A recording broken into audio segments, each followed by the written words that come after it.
Dear students, तो आज हम लोगों का एसी करंट का दूसरा लेक्चर है। पिछले लेक्चर में हम लोगों ने पढ़ा था कि एसी करंट होता क्या है, एसी और डीसी करंट में डिफरेंस क्या होता है, इंस्टेंटेनियस वैल्यू ऑफ करंट क्या होता है, एवरेज वैल्यू ऑफ करंट क्या होता है और root mean square value of current क्या होता है। आज तो ये दूसरी लेक्चर है और इस लेक्चर में हम लोग पढ़ने वाले हैं कि डिफरेंट सर्किट्स कैसे होते हैं एसी करंट। क्योंकि हमने पिछले लेक्चर में बताया था कि एसी जो सर्किट बनती है वो मेनली 3 डिवाइसेस से बनते हैं। एक होता है रजिस्टर, इंडक्टर और कैपेसिटर, जिसके बारे में ऑलरेडी आपने पिछले लेक्चर्स में और पिछले चैप्टर्स में पढ़ चुके होंगे। अब आज हम लोग पढ़ने वाले हैं कि ये तीनों डिवाइसेस से एसी करंट यानी एसी करंट वाली चैप्टर में हम लोग कौन कौन से सर्किट बनाएंगे और वो हर सर्किट में कुछ लिमिटेड पॉइंट्स हैं।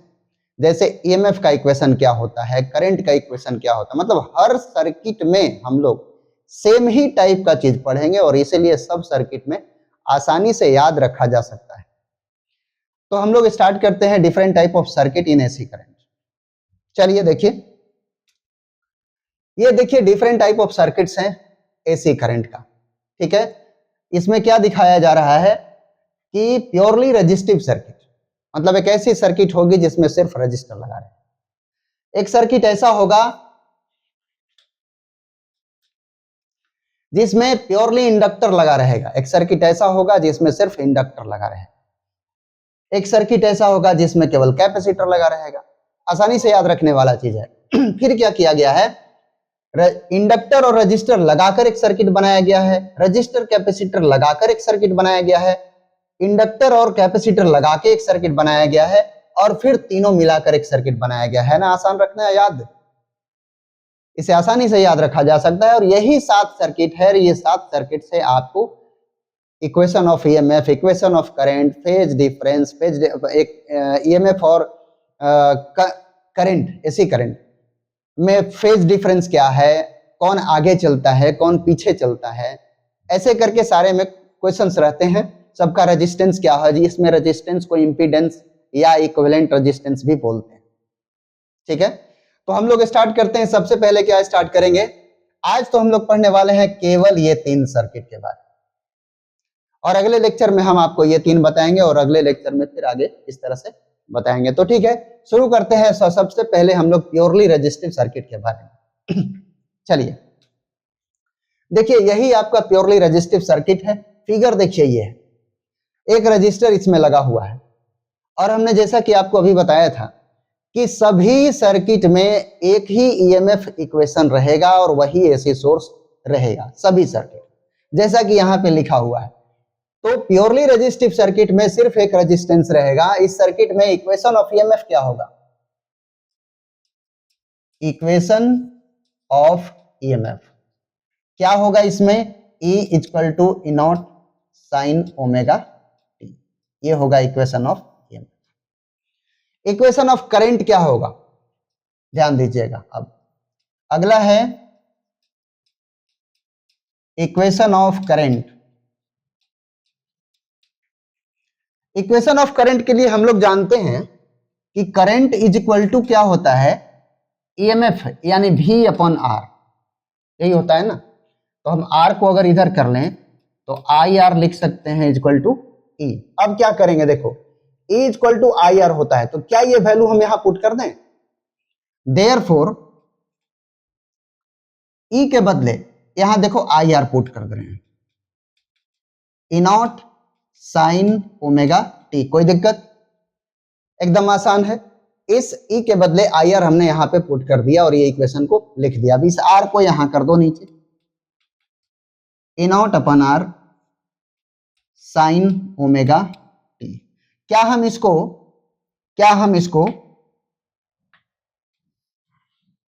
आई नॉट लिख दें, तो इसको हम आई नॉट लिख देते हैं। देखो I naught sine omega T. I naught क्या चीज है, याद है आपको, आई नॉट को हम लोग पीक वैल्यू ऑफ करंट बोलते हैं। ओमेगा क्या है, एंगुलर फ्रीक्वेंसी।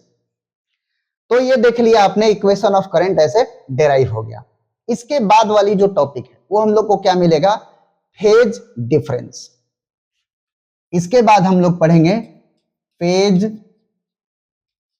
डिफरेंस। ये पढ़ेंगे। फेज डिफरेंस कैसे निकालते हैं हम लोग? करंट के एंगल में से ईएमएफ के एंगल को घटाना है। करंट के एंगल में से ईएमएफ के एंगल को घटा देना है। तो करंट के एंगल कितना है?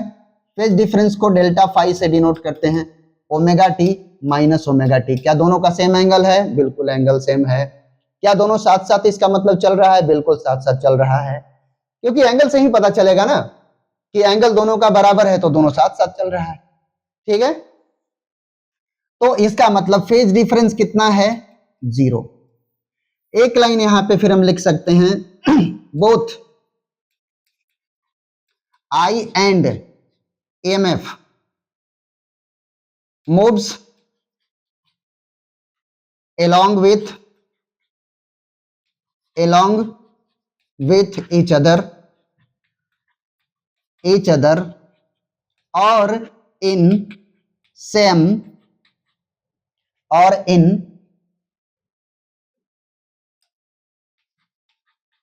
same phase, यानी सेम ही एंगल में, सेम फेज में चल रहा है।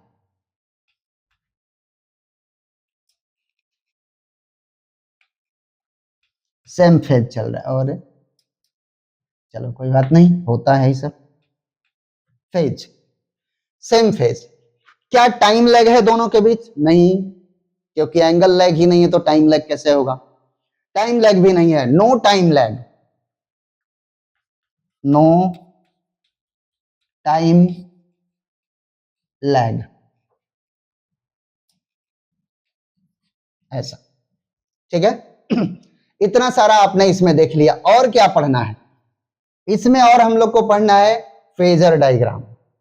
फेजर डायग्राम, वेव फॉर्म, ये हम लोग को पढ़ना है। देखो फेजर डायग्राम क्या है, जिसमें फेजर डायग्राम, इसमें हम क्या करते हैं कि एंगल, दोनों के एंगल को दिखाते हैं। ये वाला जो लाइन है हम लोग इसमें ईएमएफ दिखाते हैं और करंट दिखाते हैं। ठीक है, और ये हमारा टाइम होता है। इसको हम ऐसे दिखा रहे हैं, देखो ऐसे। ये दिखाया मैंने ईएमएफ। ईएमएफ कितना है भाई? ई नॉट है। ईएमएफ का एंगल कितना है? Omega T. करंट का एंगल कितना है? उतना ही। ये इक्वेशन बता रहा है करंट का एंगल कितना है, उतना ही। तो करंट भी इसी पर है।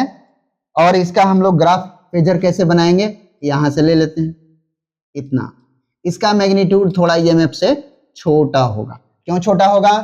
क्योंकि आई इक्वल टू हुआ करता है ई अपन आर, तो छोटा होना चाहिए ना। ठीक है, तो ये देखिए इस तरह से हम लोग फेजर डायग्राम दिखा दिए। इसी में हम लोग अगर चाहें तो वेव फॉर्म भी देख सकते हैं, बना सकते हैं ना, तो अलग भी बना सकते हैं। अगर इसी में बनाना है तो फिर देखो कैसे बनाएंगे। ऐसे कर लिया हमने। ईएमएफ का देखो कैसे बनाएंगे, ऐसे, क्योंकि ये हमारा है पिक वैल्यू। और ईएमएफ का इक्वेशन भी लिख देंगे, A equal to E naught sine omega T. Current का पिक वैल्यू कितना है? यही ना पिक वैल्यू, ऐसे। तो यहां से उठाएंगे, ऐसे कर ले। इधर भी इस साइड में भी उतना ही पिक वैल्यू होगा ना, इतना, और इस साइड में इतना होगा।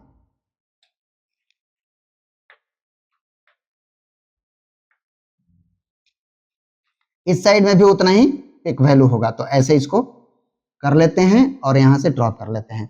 ये वाला जो ग्राफ हो गया वो हो गया करंट का, I equal to I naught sine omega T. इस तरह से हम लोग वेव फॉर्म भी देख लिए, करंट का, ईएमएफ का। फेजर डायग्राम भी इसी में कनेक्ट किया हुआ है। आप इसको सेपरेट भी कर सकते हैं, इसको अलग दिखाइए, इसको अलग, नो प्रॉब्लम। यहां पर फिर एक चीज और देखना है, रेजिस्टेंस और ओमेगा। एक ग्राफ ये भी आता है पढ़ने के लिए, graph between resistance and omega. तो ये भी हमारा एक टॉपिक बना। कितने टॉपिक्स हो गए? 1 2 3 4 5, 5 को पॉइंट लिखा हमने, छठा हो गया। और 6 देखो ऐसा लिख रहे हैं, ग्राफ बिटवीन रेजिस्टेंस यानी इफेक्टिव रेजिस्टेंस एंड ओमेगा ये एंगुलर फ्रीक्वेंसी। तो रेजिस्टेंस जो इस सर्किट का होता है आप समझ सकते हो, फील कर सकते हो कि रेजिस्टेंस जो है इनके ओमेगा पे नहीं डिपेंड करता है। रेजिस्टेंस अपना उसका प्रॉपर्टी है। रेजिस्टेंस में मतलब अपना लेंथ है, उसकी अपनी प्रॉपर्टी है, वो टेम्परेचर पे डिपेंड करता है, उसकी प्रॉपर्टी पे, लेंथ पे, क्रॉस सेक्शन एरिया पे, ये सब हम लोग ने पीछे इलेक्ट्रिसिटी करंट में पढ़ा था। तो ये इन पे डिपेंड नहीं करता है। हालांकि अगली जो चैप्टर आ रही है, अगली जो डिवाइसेज आएंगे इंडक्टर और कैपेसिटर, वो डिपेंड करता है एंगुलर फ्रीक्वेंसी पे, जो हम आज आपको बताएंगे। तो ये डिपेंड नहीं करता, इसलिए रेजिस्टेंस का ग्राफ ऐसे बन जाएगा, जितना रहेगा उतना ही अपना फिक्स है। ये हो गया graph between resistance and omega. आप लिख लीजिएगा graph of R and omega. ये एक टॉपिक हो गई हम लोग। तो सेम टाइप के टॉपिक सभी सर्किट में पढ़ने को मिलेंगे, तो ये आसान है याद रखना, ठीक है। तो देख लिया आपने। अब इसमें क्वेश्चन कैसे पूछे जाएंगे, क्वेश्चन का क्या तरीका होगा पूछने का, तो देख लीजिए। ये पहला क्वेश्चन है, the instantaneous value of EMF and current of N AC circuit is इतना एंड इतना। देख लीजिए, ईएमएफ दिया हुआ है हमारा, ईएमएफ दिया हुआ है 1.144 वोल्ट, करंट दिया हुआ है 0.707, ठीक है। रेजिस्टेंस पूछ रहा है, ये कोई क्वेश्चन है। Resistance is equal to EMF by current होता है, जैसा कि पिछले आप लोगों ने पढ़ा है ना, वही चीज यहां पे है। रेजिस्टेंस इज इक्वल टू, अब इसको पुट कर लीजिए 1.144 नहीं, कुछ दूसरा लिखा हुआ है, इसको ऐसा लिखना चाहिए 414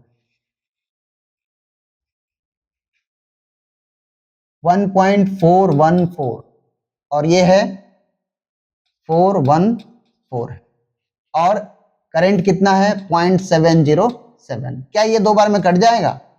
इजली कट जाएगा। 2 ओम हमारा आंसर मिल गया, ठीक है। अब इसका आंसर भी हम लोग देख लेते हैं। आंसर क्या है इसका? तो 2 ओम है, ठीक है। ये बिल्कुल क्वेश्चन आसान है। अब बोलोगे आसान, ऐसा नहीं सर, वो तो एग्जाम में बड़ी भारी आता होगा। ऐसा नहीं है, वो भी ऐसे ही होता है। आप देखो, ये देखो जेईई मेंस 2024 ऑनलाइन वाला में 30 जनवरी इवनिंग शिफ्ट में पूछा गया। इस क्वेश्चन को देखो जरा, क्या पूछा गया है। An alternating voltage 220 sin 100 pi t volt is applied to purely resistive load, यानी प्योरली रेजिस्टिव सर्किट में ये वोल्टेज दिया गया है ऑफ 50 ओम। रेजिस्टेंस कितना है? 50 ओम है। Time lag for the current to rise from half to peak value. देखो, बहुत सारे चीज जो आप पीछे पढ़े हैं वो थोड़ा भी याद नहीं है, तो उसी केस में कुछ कुछ चीजें आपको प्रॉब्लम कर सकता है। जैसे देखो, यहां एसएचएम में बहुत सारी चीज पढ़ा हुआ, वेब में बहुत सारी चीज पढ़ा हुआ है, वहां पे अगर कोरिलेट नहीं हो, कुछ नहीं पता उसके बारे में, सब भूल गया। अब सब भूल गया है तो फिर उसको रिकवर करना होगा, तो वो उस चैप्टर की काम आप कर रहे हैं, इस चैप्टर का काम नहीं कर रहे हैं। ये मत बोलो कि यहां पे हम फंस रहे हैं, ठीक है। तो चलो, एक रिकवर तो करना ही होगा ना जब भूल गया है। तो देखो यहां पर एसएचएम में हम लोग पढ़े थे कि कोई अगर इक्वेशन है एक्स, देखो इस चैप्टर का नहीं बता रहे हैं, थोड़ा एसएचएम वाली बता रहे हैं। एक बार रिकवर जब हो जाएगा ना तो ये आसान से, x is equal to A sine omega T, ये एसएचएम का एक इक्वेशन। बोला जा रहा है कि एम्पलीट्यूड के हाफ वैल्यू तक पहुंचने में समय कितना लगेगा, वहां एसएचएम में क्वेश्चन। अगर कोई पार्टिकल ओसिलेट कर रहा है तो एम्पलीट्यूड के हाफ वैल्यू तक पहुंचने में समय कितना लगेगा?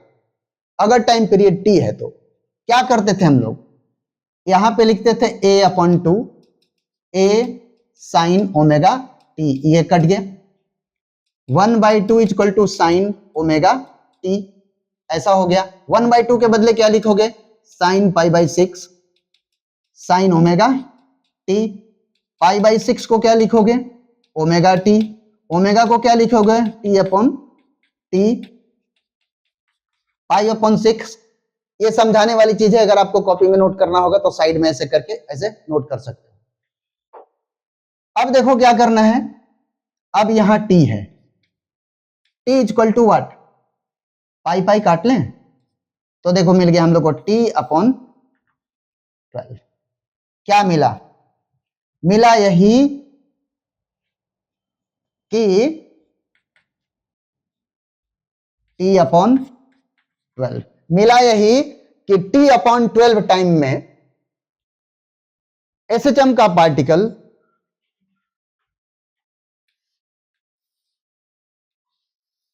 यही ना एसएचएम का ग्राफ, मैक्सिमम वैल्यू पर 0 से हाफ वैल्यू तक पहुंचने में समय लगता है t/2, ऐसे निकालते थे।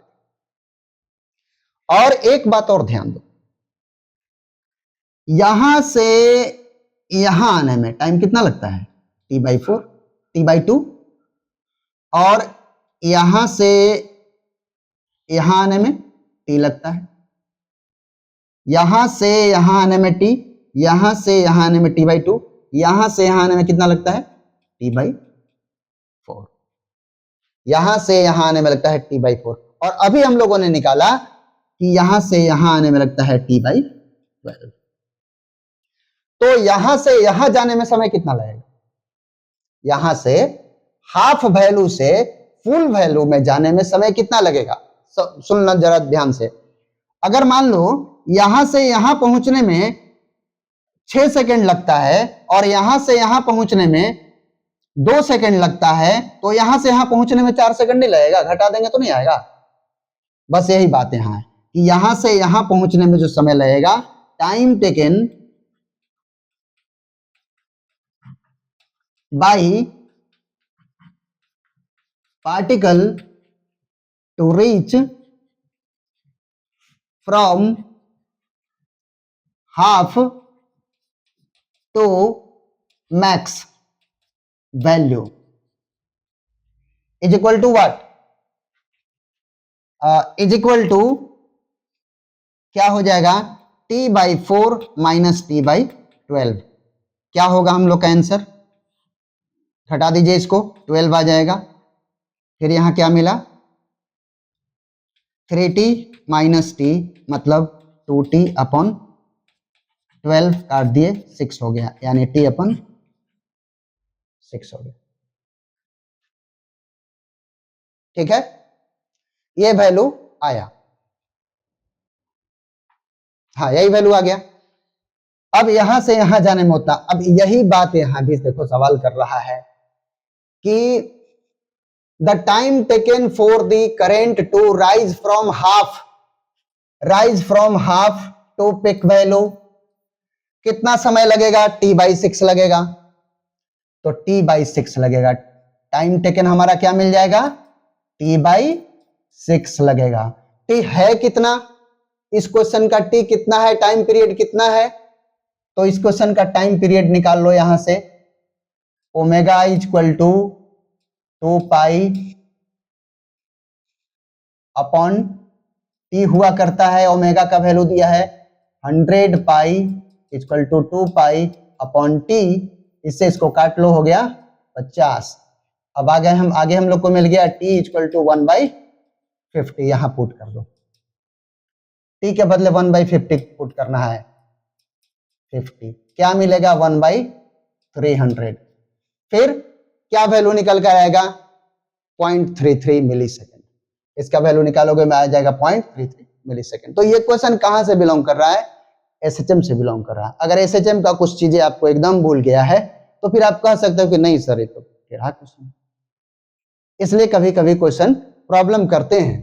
तो यहां हम लोग यही सीखे कि पार्टिकल को 0 से मैक्स वैल्यू पहुंचने में टाइम t/4 लगता है, यहां से हाफ वैल्यू पहुंचने में टाइम t/12 लगता है, हाफ वैल्यू से फुल वैल्यू पहुंचने में t/6 और इसी के आधार पर यह क्वेश्चन सोल्व हो गया। ठीक है, आंसर देख लेते हैं 3.33। ये हम लोग का था। आप इसको पॉज करके लिख सकते हो, आप पॉज कर लो और नोट कर सकते हो इसको। ठीक है, नेक्स्ट देखो क्वेश्चन क्या है। अगला क्वेश्चन है, अगले बार हम लोग का प्योरली इंडक्टिव सर्किट। ठीक है, अगले बार purely inductive circuit. Resistive circuit के बारे में आपने पढ़ लिया, equation of EMF, equation of current, phase difference, इसके बाद फेजर डायग्राम, वेव ग्राफ और रेजिस्टेंस एंड ओमेगा का ग्राफ, ये सब पढ़ा, क्वेश्चन भी आपने बनाया। यहां पे हम लोग आ गए प्योरली इंडक्टिव सर्किट में। इंडक्टिव सर्किट में सिर्फ इंडक्टर एक लगा रहे। इक्वेशन ऑफ ईएमएफ क्या होगा, यहां पर भी सेम चीज पढ़ना है आपको।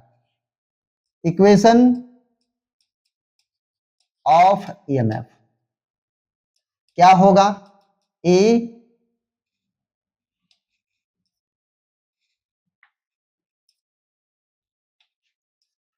Equation of EMF A equal to E naught sine omega T.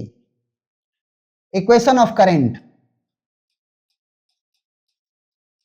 Equation of current कैसे निकालेंगे, क्योंकि ये तो फिक्स है, सब में एक ही बात लिखना है, लेकिन इक्वेशन ऑफ करंट सब में डिफरेंट रहेगा, अलग अलग रहेगा। ठीक है, तो कैसे निकालेंगे, तो इंडक्टर के केस में आपको पता है कि ईएमएफ इक्वल टू होता है L D I by D T. होता है क्या, याद है कुछ? बोलोगे मेरा तो नाम भी अपना याद नहीं है। ऐसा कभी हो सकता है? नहीं, याद रखोगे तो याद रखेगा, करोगे याद तो याद रहेगा। Equation of current L D I by D T, ये हम लोग को पता है। क्या हम इसका वैल्यू ये वाला यहां पुट कर दें तो हमारा इक्वेशन ऑफ करंट डिराइव होना शुरू हो जाएगा। Therefore L D I upon D T can be written as E naught sine omega T. फिर देखो क्या लिखेंगे, I equal to E naught upon L sine omega T D T. अब क्या करना पड़ेगा, इंटीग्रेट करना पड़ेगा। तो इंटीग्रेट करने तो सबको आता है, नहीं, D I E naught upon L sine omega T D T. I हो जाएगा हम लोग का, इसको अभी आई नॉट नहीं लिखेंगे, अभी बाकी है। ई नॉट अपॉन एल साइन का इंटीग्रेशन क्या मिलेगा, minus cos omega T upon omega, यही मिलेगा ना।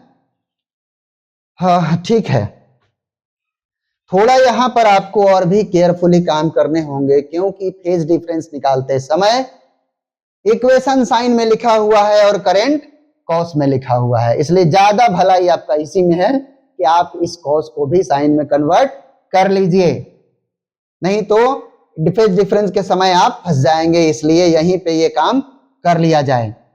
आई इज इक्वल टू हो जाएगा हम लोग को A naught omega L minus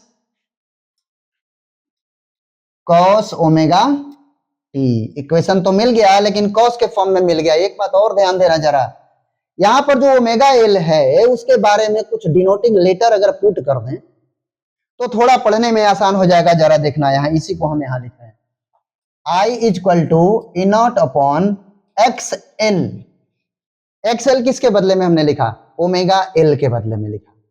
x L का नाम क्या है, तो एक्स एल का नाम है, एक्स एल का फॉर्मूला हो गया ओमेगा एल, जिसको हम बोल सकते हैं ओमेगा के साथ बात करो 2 पाई न्यू एल, ये भी लिख सकते हैं। और इसका नाम है इंडक्टिव रिएक्टेंस, इंडक्टिव रिएक्टेंस। ठीक है, यूनिट क्या है इसका, इसका यूनिट है ओम। ये भी एक टाइप का रेजिस्टेंस है। एल का यूनिट क्या है, याद है आप लोग को, एल का यूनिट क्या है, हेनरी। जिसको एच बोलते हैं, कभी कभी मिली हेनरी के रूप में भी क्वेश्चन में आएगा, मिलेगा आपको, ठीक है। तो इंडक्टिव रिएक्टेंस इसका नाम है, सवाल में पूछ देगा इंडक्टिव रिएक्टेंस बताइए, तो क्या आप करेंगे, आप ओमेगा इसमें से उठाइए और एल जो दिया है उसको मल्टीप्लाई कर दीजिए, मिल जाएगा। नहीं तो फ्रीक्वेंसी दिया है, फ्रीक्वेंसी पुट कीजिए, एल का वैल्यू पुट कीजिए, इंडक्टिव रिएक्टेंस मिल गया। दूसरा और है तरीका, ध्यान दीजिएगा, इंडक्टिव रिएक्टेंस यहां से भी मिल सकता है, इसको आप इधर कर लीजिए, आई को इधर कर लीजिए, ई बाई आई कर लीजिएगा, इंडक्टिव रिएक्टेंस इससे भी मिलेगा। बट ये डिपेंड करता है कि डाटा क्या क्या उपलब्ध है, क्वेश्चन उपलब्ध रहेगा उसी से ना आपको काम करना है, जितनी चीजें आपके पास उपलब्ध होगी उसी से ना आगे बढ़ना है। ये सोचना है कि नहीं ये रहता तो हम ये कर लेते, ये रहता तो ये कर लेते, ऐसा नहीं। चलो ठीक है, तो अब देख लीजिए कि हम लोग यहां पहुंच गए और इसको देखो ध्यान से, cos ओमेगा टी को आप लिख सकते हैं sin omega T minus pi by 2। बोले ये सब कैसे होगा सर, ये सब आप लाला के कहीं से याद कर करके लिख दे रहे हैं, हम लोग अटक जा रहे हैं। तो अटक जाएंगे तभी जब आप करेंगे, नहीं तभी अटकेंगे ना, तो करते रहेंगे तो याद रहेगा। चलिए इसको दिखा देते हैं। अगर देखो आप पढ़ा होगा कि sine x plus Y equal to होता है sine x cos Y plus cos X sine Y, होता है ना। और माइनस वाला अगर रहेगा तब क्या होगा, अगर माइनस वाला रहेगा तो यहां माइनस होगा, और क्या हो सकता है, यही बात हुई ना। अब इसको देखो ध्यान से, इसको आप तोड़ोगे, sine omega T minus pi by 2, देखो इसके जगह में इसको लिख दिया। अब आगे देखो sine omega T cos pi by 2 minus cos omega T sine pi by 2, देखो ये पूरा जीरो होगा कि नहीं, cos pi by 2 equal to zero होता है, तो ये जीरो हो जाएगा, यहां साइन पाई बाई 2 1 हो जाता है, तो बचा क्या, माइनस कॉस ओमेगा टी। तो माइनस कॉस ओमेगा टी के बदले हम लिख सकते हैं sine omega T minus pi by 2, और यहां पे हम लिख सकते हैं I naught sine omega T minus pi by 2। ये मिल गया आपका करंट का equation in inductive circuit. Okay, अब एक बात और ध्यान देखो जरा, ईएमएफ का एंगल था ओमेगा टी और करंट का एंगल है पाई बाई 2, कम कम ना कि ज्यादा, कम। इसका मतलब करंट ईएमएफ से पीछे है पाई बाई 2 एंगल से, ये दिख रहा है ना, ये क्वेश्चन ही बता, इक्वेशन बता रहा है। तो अब हम अगले टॉपिक पर लिखेंगे, अगले टॉपिक पे लिखेंगे फेज डिफरेंस। कैसे लिखेंगे, करंट के एंगल में से वोल्टेज के एंगल को घटाना है। ये वोल्टेज लिखा हुआ है भाई बच्चों, वोल्टेज है, वोल्टेज। ई बार बार लिख देने से ये मत समझना ये दूसरा कोई नाम हो गया, ऐसा नहीं कुछ। तो यहां पे घटा लेते हैं, phase difference is equal to omega T minus pi by 2, ये हो गया करंट का एंगल और ये हो गया वोल्टेज का एंगल, घटा लिया जाए, minus pi by 2 minus omega T, cut कर लिए, मिला क्या, माइनस पाई बाई 2। इसलिए हम कंक्लूजन लिख देंगे कि भाई करंट पाई बाई 2 से पीछे है, current lags behind pi by 2, current lags behind pi by 2। और दूसरा कुछ लिख सकते हैं कि EMF leads ahead pi by 2। एक ही बात को दो तरीके से बोल सकते हैं ना, ये बोल सकते हैं ना, ऐसे इसी तरीके से बताया जा सकता है, ऐसे ये इससे लंबा है और ये इससे छोटा है, ऐसा बोल सकते हैं, ठीक है। अब देखो, तो यहां पर क्या लिख देंगे, करंट लैग्स बिहाइंड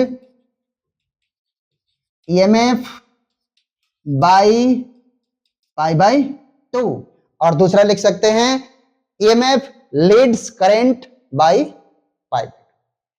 ये हो गया यहां पे फिनिश, यहां पे काम खत्म हो गई।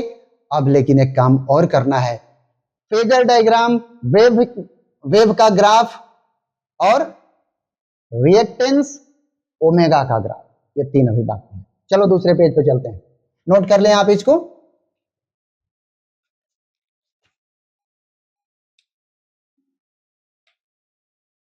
चलिए एक दूसरा पेज हम लोग ले लिए और चलते हैं आगे।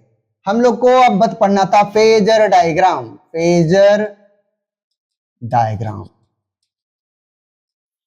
फेजर डायग्राम हम लोग ऐसे बनाएंगे, ईएमएफ यहां दिखाएंगे। देखो भाई ये हमारा ईएमएफ है,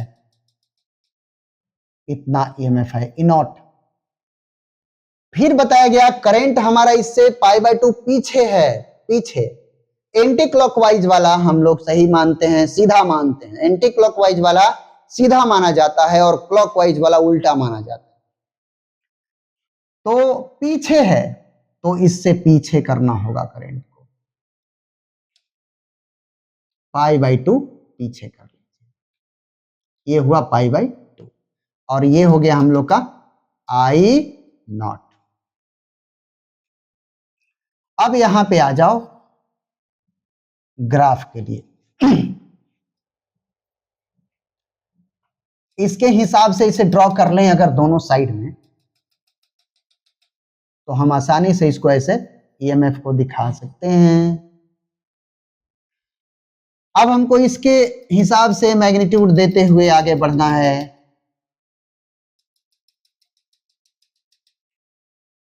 अब देखना है ये हम लोग को कि π/2 पीछे है, मतलब ईएमएफ जब पीक पोजीशन पर पहुंचेगा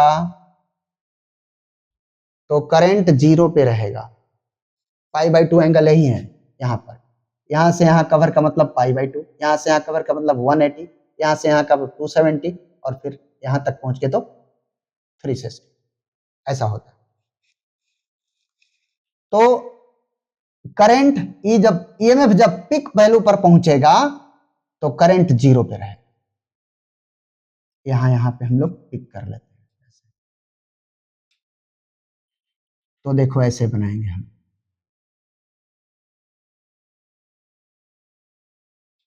ये हो गया, ये हो गया यहां पर। और जब ईएमएफ 0 पर पहुंचेगा तो करंट पीक पर पहुंचेगा। देखो ईएमएफ जब पीक पे पहुंचेगा तो करंट 0 पे, करंट जब पीक पे पहुंचेगा तो ईएमएफ 0। ऐसे बड़ा सावधानी से खींचना है, ठीक से। इसको इक्वेशन का नाम देंगे E = E0 sin omega t, और इसके इक्वेशन का नाम दे देंगे I = I0 sin omega t minus π/2। I0 का वैल्यू फिर से एक बार याद करा दे हम आपको। I0 हियर XL, XL क्या है? XL क्या है? ओमेगा L है। ओमेगा L को और क्या लिखते हैं? 2πν लिखते हैं, ऐसा लिखते हैं। इस तरह से बना हम लोग को फेजर डायग्राम और वेव डायग्राम। इसके बाद देखो हम लोग को ड्रॉ करना है, बनाना है ग्राफ ऑफ एक्सेल। एक्सेल क्या है? Reactance, inductive reactance. Graph of XL versus omega, ऐसे कर लेते हैं। ये हो गया एक्सेल और ये हो गया ओमेगा। इसको फ्रीक्वेंसी में भी बोल सकते हैं, न्यू में भी। क्या लगता है आपको ग्राफ कैसा होगा? XL is directly proportional to omega. क्या दिख रहा है इक्वेशन में? XL equal to omega L. XL directly proportional to omega. Omega बढ़ेगा तो एक्सेल बढ़ेगा। एल जो है वो फिक्स चीज है, एल फिक्स चीज है। एल का अपना प्रॉपर्टी है, वो अपने उस पर डिपेंड करता है, बट एक्सेल ओमेगा पे डिपेंड करता है, that is directly proportional. So graph होगा ऐसे। समझ में आई कुछ बात? ये हो गया आपका इंडक्टिव सर्किट का कहानी, फिनिश। अब इस पर आप आगे क्वेश्चन बना सकते हैं। सोचिए और पढ़िए जरा, एक बार मन लगा के पढ़िएगा। A coil used in a circuit in which AC of frequency 50 Hz is flowing. The self-inductance of the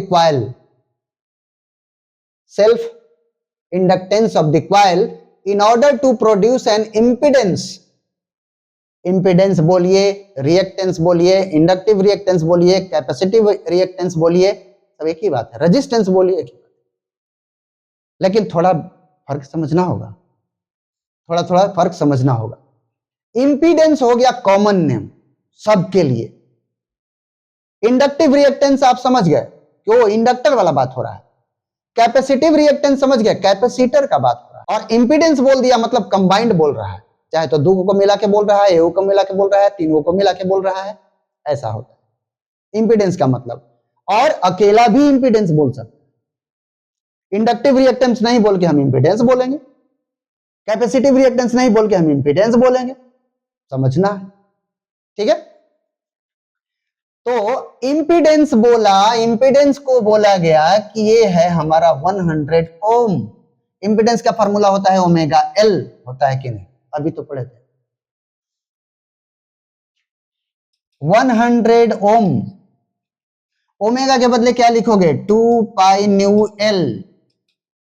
100 ओम हटा देते हैं, काहे को यूनिट लपेट के चल रहे हैं हम लोग, ठीक है ना। क्या हमको फिर न्यू दिया हुआ है, बिल्कुल दिया हुआ है। 2 पाई का वैल्यू डाल लो, क्या दिक्कत है, तो डालो यहां value. L is equal to लिख लो 100, 2 पाई इंटू 50। देखो भाई ये काट लेंगे तो 1 आ जाएगा। L कितना मिला, 1/पाई। इंडक्टेंस मिल गया, आंसर कहां है, बी। ये था क्वेश्चन, ठीक है। आगे देखो, अब यही आंसर है, ठीक है। ये कोई एग्जाम का ही है, क्योंकि इस पे डाला नहीं गया है, इसलिए हमको पता है ये एग्जाम में पूछा हुआ क्वेश्चन है, मेंस का है, ठीक है। आगे देखो, चलो अगला क्वेश्चन को जरा देखा जाए। अब देखो, an alternating voltage source V equal to 260 sin 628t is connected across a pure inductor of 5 millihenry inductive reactance.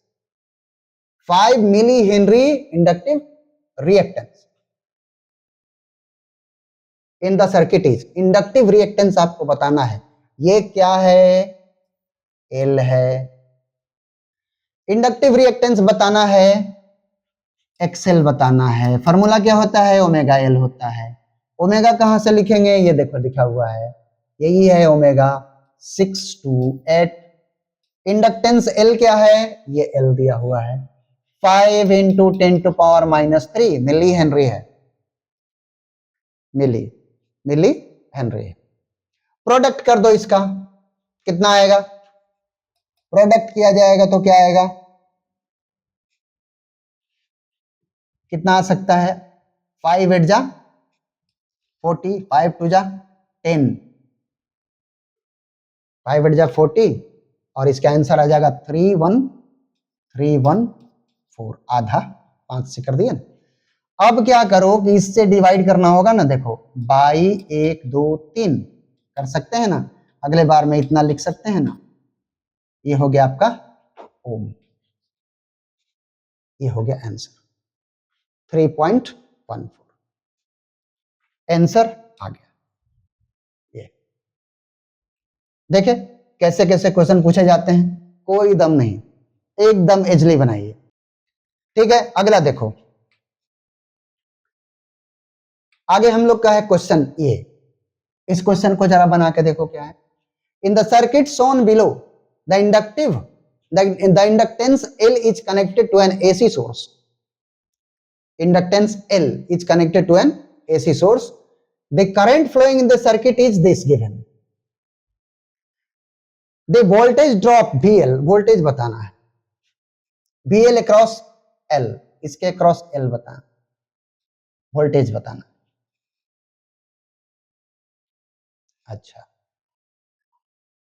तो बात देखो ऐसा है कि अगर रजिस्टर बैटरी वाला मामला रहता ना, तो हम लोग आराम से यहां वाला वोल्टेज को यहां बोल देते, लेकिन ऐसा यहां नहीं। यहां पर क्या है कि ये ईएमएफ इंड्यूस करता है और इंड्यूस करके इस डायरेक्शन में अपोज करता है, इसलिए वोल्टेज में कोई डिफरेंस हो सकता है। ज्यादा बढ़िया ये है कि हम लोग ईएमएफ निकाल लें। Equation E equal to E naught sine, equation कैसे लिखाएगा, आगे लिखाएगा, ये साइन है, sine omega T plus pi by 2। देखो क्या लिखे हम, करंट जो इंडक्टिव रिएक्टेंस में जो करंट होता है वो ईएमएफ से पीछे होता है, करंट ईएमएफ से पीछे होता है। इसलिए हमने क्या किया कि ईएमएफ को बढ़ा के लिख दिया, एंगल, ईएमएफ के एंगल को हमने बढ़ा के लिख दिया। ये हो गया आपका ईएमएफ का इक्वेशन। इसके दूसरे भाषा में क्या लिखेंगे जरा देखना, दूसरे तरीका में, कॉस ओमेगा टी। क्या sign omega T plus pi by T को कॉस ओमेगा टी नहीं लिख सकते? लिख सकते। अब जरा ये देखो, आई नॉट जो होता है वो ई नॉट अपॉन एक्सएल होता है, यही होता है ना इंडक्टिव रिएक्टेंस वाला में। और कैसे होता है, I naught equal to E naught upon omega L होता है, और ई नॉट के बदले क्या लिखेंगे, omega L I naught E naught. भाई देखो समझ लो बढ़िया से, ओमेगा एल को हमने यहां कर दिया। अब ई नॉट के जगह पे ये पुट कर दो, E equal to omega L I naught cos omega T. मिल गया क्या, मिल गया, ये मिल गया। देखो क्या क्या हमने किया, करंट दिया हुआ है, इंडक्टिव सर्किट है, करंट का इक्वेशन या करंट का एंगल वोल्टेज के एंगल से पीछे होता है, पीछे होता है तो हमको वोल्टेज का एंगल लिखना है तो आगे लिख देंगे, यानी बढ़ा के लिख देंगे। कितना बढ़ाना होगा, पाई बाई 2 बढ़ाना होगा, पाई बाई 2 का ही फर्क होता है, तो बढ़ा के हमने लिख दिया। ये तो इक्वेशन लिखा गया। अब सवाल ये है कि कॉस में मैं क्यों लिया, क्योंकि साइन तो मेरे पास रखा है, देख रहा हूं कि साइन के फॉर्म में यहाँ omega T plus pi by 2, यहां पर कोई ऑप्शन नहीं है। अब क्या होगा, तो फिर क्या करो, इसको कॉस में कन्वर्ट कर दो, कॉस में कन्वर्ट किए तो कॉस ओमेगा टी आ गया। अब कुछ आशा बनता है, देखो यहां भी है, एक यहां भी है, आशा बनता है। अब क्या करना है, ई नॉट के बदले लिखना होगा, तो ये इक्वेशन हमको पता है, यहां से हमने ई नॉट निकाल के पुट कर दिया, तो हमारा मैच कर गया। ठीक है, ये नीट 2024 का री एग्जाम का है। ठीक है, ओके। नेक्स्ट देखिए, हाँ तो हम लोग को मिल गया वो। अगला देखिए, अगली जो सर्किट है हमारा, ये तीसरी और लास्टवी सर्किट है आज के लेक्चर का। ठीक है, अब देखो क्या है अगला, purely capacitive circuit. Purely capacitive circuit में फिर वही बात हम लोग स्टार्ट करेंगे, इक्वेशन ऑफ ईएमएफ। अब ये तो जान ही गए ना, प्योरली रेजिस्टिव कैपेसिटिव सर्किट का मतलब है वो कैपेसिटर ही सिर्फ सर्किट में लगा है, बाकी अब कहानी शुरू होगा उसका। कहानी में पहला शुरुआत होता है कि भाई ईएमएफ क्या मिला इसको, तो ईएमएफ तो वही मिला जो मिला हुआ है एसी जनरेटर से। करंट, इक्वेशन ऑफ करंट कैसे निकलेगा ये, तो ईएमएफ इक्वल टू होता है चार्ज अपॉन क्या, कैपेसिटेंस। क्या ऐसा होता है ना, Q equal to C V, तो V इक्वल टू क्या होगा, Q बाई सी नहीं होगा। अब ये तो आपको यहां पर याद रहना चाहिए, ठीक है ना। तो ये हम लोग का होता है E equal to Q by C. क्या करेंगे, क्या इसको उठाकर यहां रख दें, रख दो भाई, देखो जरा, Q by C is equal to E naught sine omega T, C को इधर कर दो, Q equal to C E naught sine omega T. Differentiate कर दें, क्यों कर दें डिफरेंशिएट, क्योंकि पढ़े हैं ना पीछे D Q by D T equal to current, पीछे कुछ पढ़े कुछ याद ही नहीं रहे तब तो बड़ी मुश्किल होगी। पीछे जो पढ़े हैं सब एबीसीडी याद रखना होगा, एक दो का एबीसीडी सब नहीं याद रहेगा तो दिक्कत होगा। ठीक है ना। D Q by D T is equal to हो जाएगा हमारा C E naught sine omega, नहीं डिफरेंशिएट करना था इसको, डिफरेंशिएट करेंगे तो क्या मिलेगा, मिलेगा cos ओमेगा टी और ओमेगा, आई लिख दें यहां और फिर यहां लिख दें omega C E naught cos omega T. ठीक है, इसको और लिख सकते हैं ई नॉट 1/ओमेगा सी, cos के बदले लिख देंगे साइन, क्यों लिखेंगे, sign omega T plus pi by 2 लिख देंगे, क्यों लिख देंगे, क्योंकि ईएमएफ के इक्वेशन से करंट के इक्वेशन को मैच कराकर फेज डिफरेंस निकालना होगा। इसके बदले क्या लिखें, इसके बदले भी कुछ नामकरण करना पड़ेगा, बिल्कुल करना पड़ेगा। इसका नाम रहेगा एक्स सी 1/ओमेगा सी, और इसका नाम क्या रहेगा, कैपेसिटिव रिएक्टेंस। यूनिट क्या होगा इसका, वही यूनिट होगा ओम।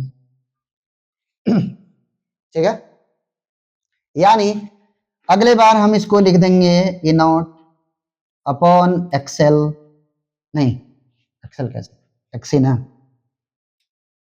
XC sine omega T plus pi by 2। आपने क्या समझा, क्या आप कुछ समझे, एक बार और लिख लें, एक बार और लिख लेते हैं इसको, कैसे लिखेंगे एक बार और देखिए।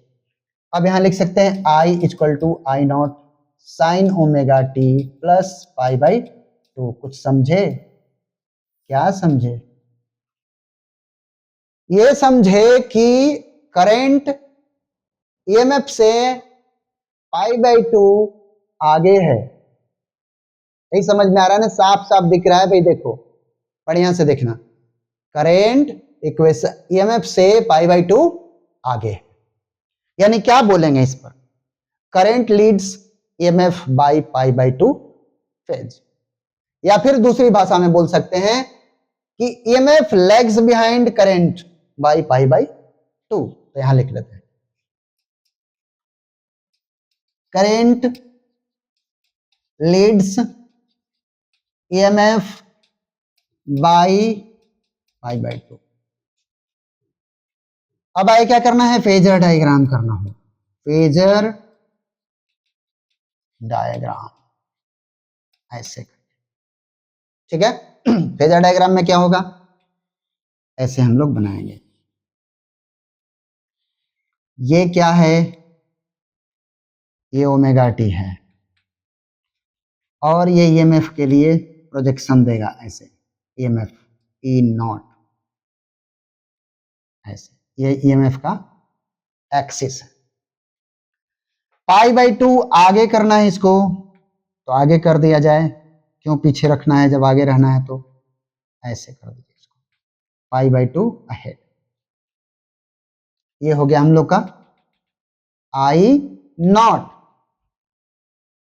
ऐसा। अब जरा हम लोग वेव का डायग्राम बना लेते हैं, देखो वेव का डायग्राम, तो वेव के डायग्राम बनाने के लिए कैसे करना होगा हम लोग को, ये तो हम पहले बनाएंगे ईएमएफ वाला, ईएमएफ का तो सभी सर्किट में एक ही होगा, एक ही क्वेश्चन है, तो ये हो गया हम लोग E equal to E naught sine omega T हो गया। अब हम लोग को इसका बनाना है करंट का, तो करंट आगे रहेगा, वोल्टेज से आगे रहेगा, यानी ईएमएफ जब जीरो रहेगा तो करंट मैक्सिमम रहेगा, आगे का मतलब यही हुआ ना, ईएमएफ जब जीरो रहेगा तो करंट मैक्सिमम रहेगा, और ईएमएफ जब मैक्सिमम पहुंचेगा तो करंट जीरो पहुंचेगा, यानी इसको हम लोग ऐसे ऐसे थोड़ा कर देते हैं, समझ में आएगा, इस तरह ड्राइंग बनाएगा। और ये हो गया आपका ईएमएफ करंट का equation, I equal to I naught sine omega T plus pi by 2। Okay, ठीक, यहां तक हम लोग फेजर डायग्राम तक पहुंच गए, वेव भी बना लिए। अब अगला क्या बनाना था हम लोग को, कुछ याद आ रहा है? अगला कैपेसिटिव रिएक्टेंस और ओमेगा में ग्राफ, यहां लिख देंगे graph between XC and omega, ऐसा XC and omega.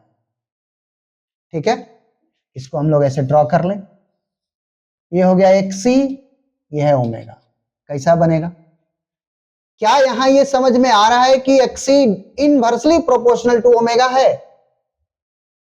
This imply XC inversely proportional to omega.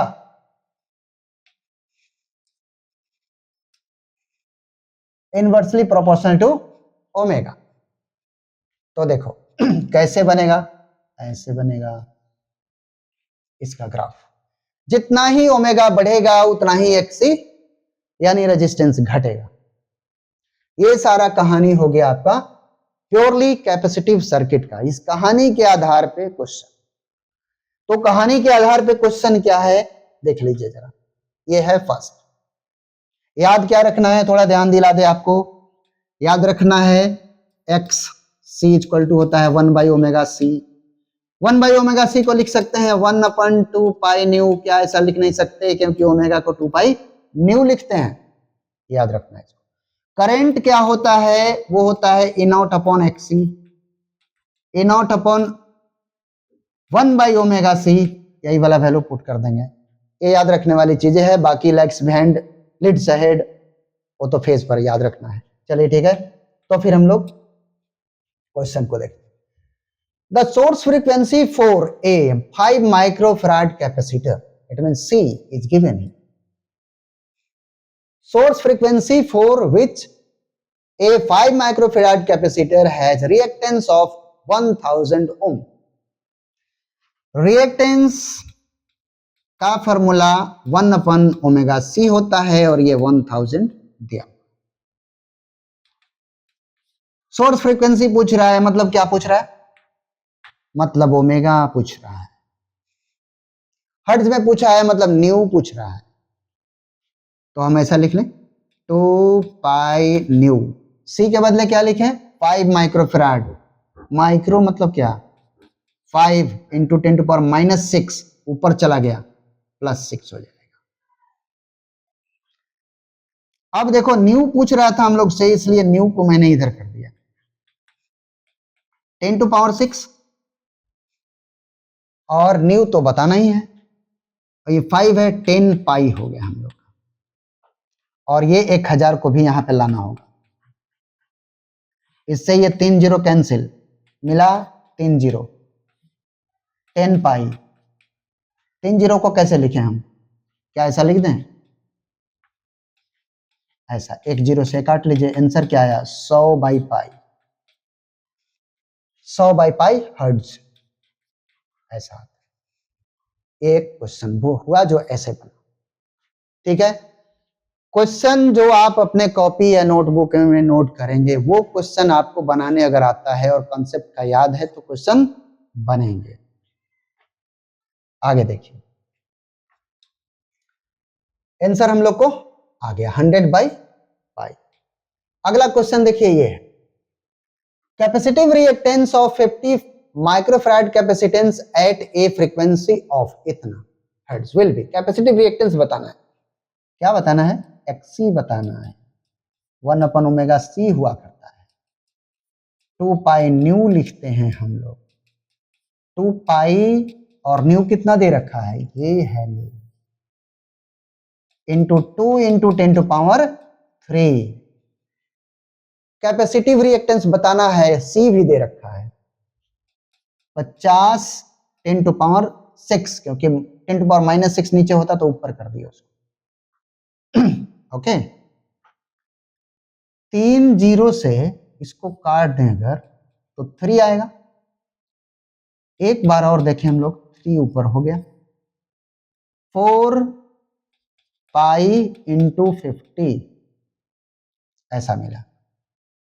उसके बाद क्या है, एक बार और थोड़ा चलते हैं, ऐसा हो गया, क्या हो जाएगा 200 पाई, 2 जीरो कट गया, काट दिए तो 5 आया, आंसर क्या आया 5/पाई। एक क्या चीज मिला, एक्सी मिला, 5/पाई, यानी आंसर हमारा हो गया डी, ऐसा, ठीक है, आंसर डी मिल। अब ये देखिए नीट 2024 में आया, इस क्वेश्चन को आप बनाइए। A 10 microfarad capacitor is connected to 210 volt 50 hertz source as shown in the figure। Figure में दिया हुआ सोर्स दिया है 210 वोल्ट, 210 वोल्ट दिया है। देखो ध्यान से जरा, हमने पिछली लेक्चर में बताया था अगर कहीं कुछ दिया नहीं है वोल्टेज करंट के बारे में तो वो आरएमएस वैल्यू माना जाता है, ये हमने लिखा था ठीक है, यहां पे कुछ नहीं लिखा इसके बारे में, ठीक है। 50 hertz source as shown in the figure, the peak value बताना, पिक करंट बताना, ठीक। तो कैसे निकालना पड़ेगा, 10 माइक्रोफैराड कैपेसिटर, तो पहले एक से एक्सी तो निकाल लें, 1/ओमेगा सी, 1/2 पाई, न्यू, न्यू कितना दिया है 50, सी कितना दिया है 10, 10 टू पावर 6, एक्सी हमको कैसे मिलेगा 10 टू पावर 6, 1000 पाई, इससे इसको काट दो, 10 टू पावर 3 हो गया, 10 टू पावर 3/पाई, ये मिल गया हमको एक्स।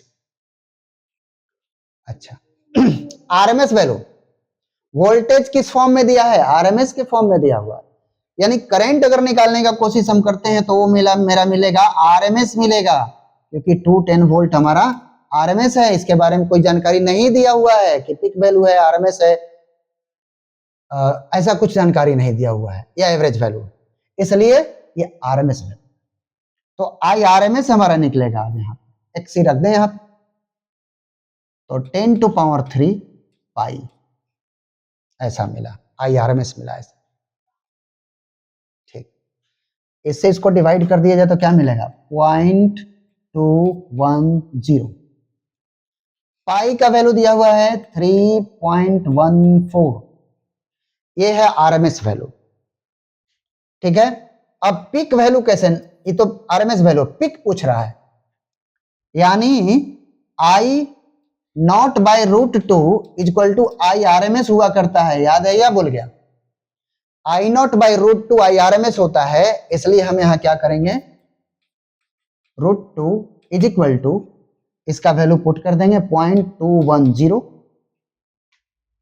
इंटू 3.14, और I naught is equal to, इसको इधर कर दीजिए 0.210 इंटू 3.14 इंटू 1.414, √2 का वैल्यू होगा ना, मल्टीप्लाई कर दीजिए, आंसर आपका आ जाएगा, कितना आ जाएगा 3 2 6 और 6 1.5 9 के अप्रोक्स, यानी ये आप आंसर ले सकते हैं उसको, इसको मल्टीप्लाई करिएगा, हम कैसे पकड़ लिए 3 2 6 और ये 1.5 है तो अप्रोक्स 9 है, हमेशा नहीं लगेगा ऐसा मामला, कहीं कहीं आप ये लगा सकते हैं कैलकुलेशन का दम, तो आप ऐसे कर लेंगे तो आपका आंसर वो आ जाएगा, ये वाला, ठीक है।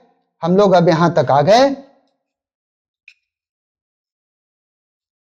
और आज हम लोग का ये लेक्चर समाप्त हुआ, आप लोग पढ़िए, और इसके बाद हम अगला लेक्चर में आएंगे तो उसमें हम आपको बताएंगे डबल डबल ज्वाइन करके, resistance inductance, resistance capacitance, inductance capacitance, ऐसे करके डबल डबल ज्वाइन करके जो सर्किट बनती है उसके बारे में हम आपको कहानी बता देंगे, कुछ क्वेश्चन बता देंगे, आप समझ जाएंगे। Okay, thank you.